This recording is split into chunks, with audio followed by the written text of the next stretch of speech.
हेमंत सोरेन ने बुधवार को झारखंड के मुख्यमंत्री पद से इस्तीफा दे दिया, जिसके बाद प्रवर्तन निदेशालय यानी ईडी ने उन्हें जमीन घोटाले मामले में गिरफ्तार कर लिया।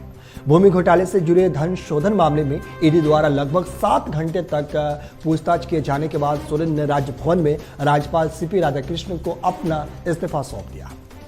लेकिन ये पूरा मामला क्या है, कैसे झारखंड की सियासत में खलबली मच गई है, चलिए आपको एक एक करके वो सारे पहलू बताते हैं।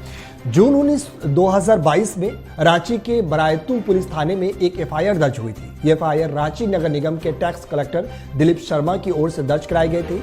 इसमें प्रदीप बागची नाम के शख्स को आरोपी बनाया गया था। आरोप था कि प्रदीप बागची ने फर्जी कागजातों के जरिए भारतीय सेना की एक संपत्ति को हड़प लिया। ईडी ने जब इसकी जांच की तो पता चला कि 4.5 एकड़ की ये जमीन बीएम लक्ष्मण राव की थी, जिन्होंने आजादी के बाद इसे सेना को सौंप दिया था।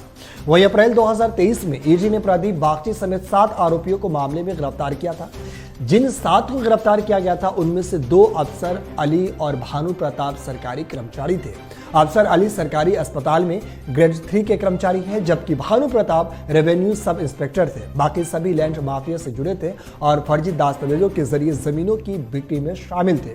वहीं ईडी ने जांच के दौरान पाया कि सेना की जमीन का असली मालिक प्रदीप बागची को दिखाने के लिए लैंड माफियाओं, बिचौलियों और नौकरशाहों ने मिलकर काम किया। जांच में ईडी को पता चला कि एक फर्जी दस्तावेज बनाया गया, इसे 1932 में दिखाया गया था। इसमें लिखा था कि यह जमीन प्रफुल्ल बागची ने सरकार से खरीदी थी।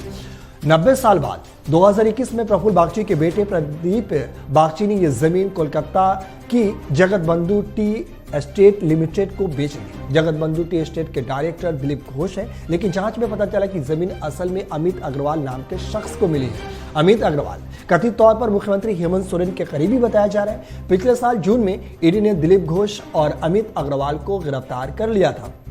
इस तरीके से आप देख सकते हैं कि कैसे फर्जीवाड़े का जमीन जो खरीद बिक्री है वो एक दूसरे के नाम पर कैसे बढ़ रहा है। वहीं आपको बता दें कि राजनीति में भी हॉर्स ट्रेडिंग नेताओं को खरीद फरोख्त को कहा जाता है। दूसरी पार्टी के नेताओं को अपनी तरफ आकर्षित करने के लिए प्रलोभन दिए जाते हैं। भारतीय राजनीति में इसकी शुरुआत 1967 में हरियाणा चुनाव के बाद हुई थी। इस दौरान गयाराम नाम के विधायक ने 9 घंटों में 3 बार अपनी पार्टी बदली थी। इसके बाद आया राम गया राम का जुमला भी काफ़ी हिट हुआ था और यहीं से ये आया राम गया राम का जुमला का पूरे देश में प्रचारित और प्रसारित हुआ था। दरअसल हॉर्स ट्रेडिंग का मतलब घोड़ों की बिक्री से और इसकी शुरुआत कैम्ब्रिज डिक्शनरी से हुई थी। साल 1820 के आसपास घोड़ों की बिक्री के लिए इस शब्द का इस्तेमाल किया जाता था। इस दौरान व्यापारी अच्छी नस्ल के घोड़ों की खरीद फरोख्त करते थे और अच्छे घोड़ों को पाने के लिए चालाकी और प्रलोभन देते थे और इस तरीके से ये जो शब्द है, ये हॉर्स ट्रेडिंग का शब्द भारतीय राजनीति में भी काफ़ी ज़्यादा प्रचलन में आ गया था।